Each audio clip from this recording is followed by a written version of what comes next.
Okay, so I've got my discharge, so I'm out of hospital now. So that was a lot earlier than I had expected. We had a situation where, so I have atrial fibrillation, so my heart doesn't beat well. It doesn't get blood through my system very well. It means that my heart has to beat twice or three times as fast in order to get the same result, the same amount of blood pumping through. So that can be tiring, and as a result of it being tiring, you can have what's called heart failure, where you're not getting enough blood to your brain and you get a dizzy or collapse, or you get chest pain. And so I had some of those symptoms, and so I went to my GP. GP said to go to the doctor, go straight to the hospital. So I went to the hospital, and they whipped me in a lot quicker than they normally do, and they took me directly into resus, which I've had happen before. I think I've had that happen before, but I was kind of semi-conscious, so that that's normally to do with defibrillation.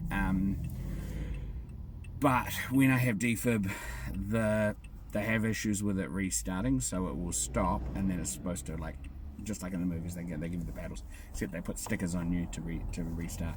And then you wake up and you've got like little burn marks if they've had to do it a lot of times, so you look like you've been ironing in bed or something. So anyway, rambling story.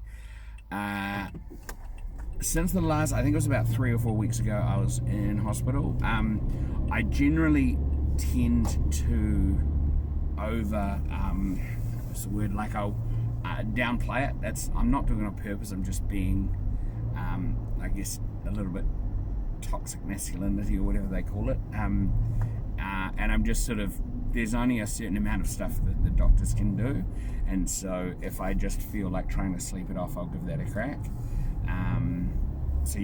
So big picture was, there was reasonable odds that I may get immediately rushed in for either defib, which is a little more serious. That's like a 3-day recovery normally it's been, or the big one was the ablation, which I've been on the hook for.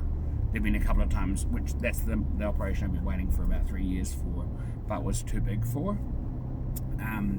And I was expecting that because we had the issues we had yesterday or the day before, I may be heading in for that. So that's part of why I may have been in resus to start with.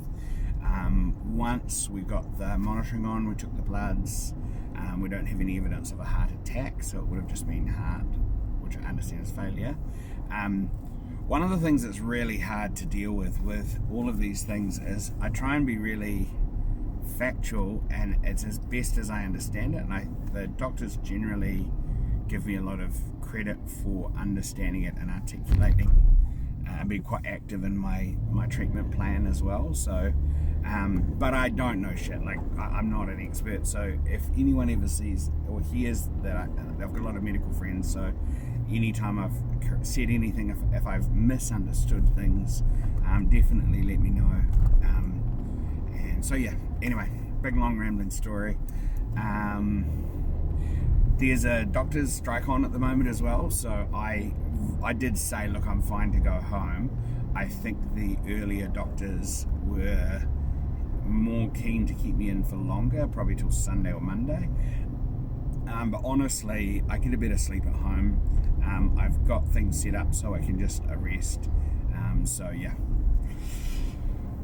heading home. I'm good to drive, and I'm good for food. I'm just going to zip down to the supermarket. I feel sleepy, but not bad. The thing a lot of people are asking about, the things that I need or help. Weirdly, when I'm in hospital or just after, I'm just exhausted and really don't need or think much. Like, I just need to rest and sleep. But after, maybe I've only got another 4 weekends before my big operation, and it's got 80% success rate. So it'd be nice to just have everything squared up. So if any friends do want to catch up, something low key, and I might be, if I can have it as a penciled catch up, it means the world, because I feel a lot of, if I say I'm going to be at a catch up, I will be there. I've like over the last few years, I always discharge myself from hospital and make sure that I make my meetings unless it's pretty dire.